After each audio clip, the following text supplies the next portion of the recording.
అందరికీ నమస్కారం. మంగళగౌరి వ్రతం ఎందుకు చేస్తారు? దాని ప్రాముఖ్యత ఏంటో తెలుసుకుందాం. ముందుగా మంత్రం జపిద్దాం.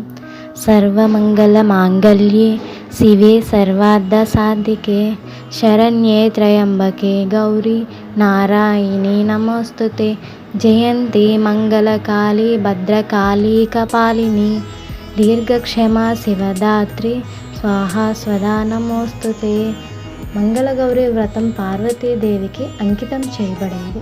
మంగళగౌరి పూజ లేదా శ్రావణ మంగళగౌరి పూజ అనేది వివాహిత స్త్రీలు ఆచరించే ముఖ్యమైన వ్రతం.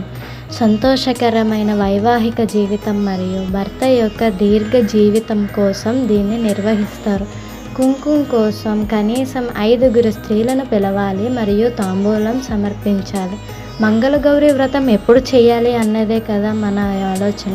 ఇది శ్రావణ మాసంలోని మంగళవారాల్లో ఆచరిస్తారు. కొత్తగా పెళ్ళైన స్త్రీలు దాదాపు 5 సంవత్సరాల పాటు నిర్వహించాలి. గౌరి వ్రతం వల్ల కలిగే ప్రయోజనాలు ఏంటి అనేది చూద్దాం. ఈ వ్రతం భక్తి శ్రద్ధలతో ఆచరించడం వల్ల స్త్రీకి మంచి మరియు చెడు సమయాల్లో కలిసి ఉండే మంచి భర్త లభిస్తాడు.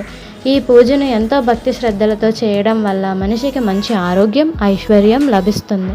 కావున అందరం మంగళగౌరి వ్రతాన్ని ఆచరిద్దాం. నమస్కారం. మరిన్ని వీడియోల కోసం సబ్స్క్రైబ్ చేసుకోండి.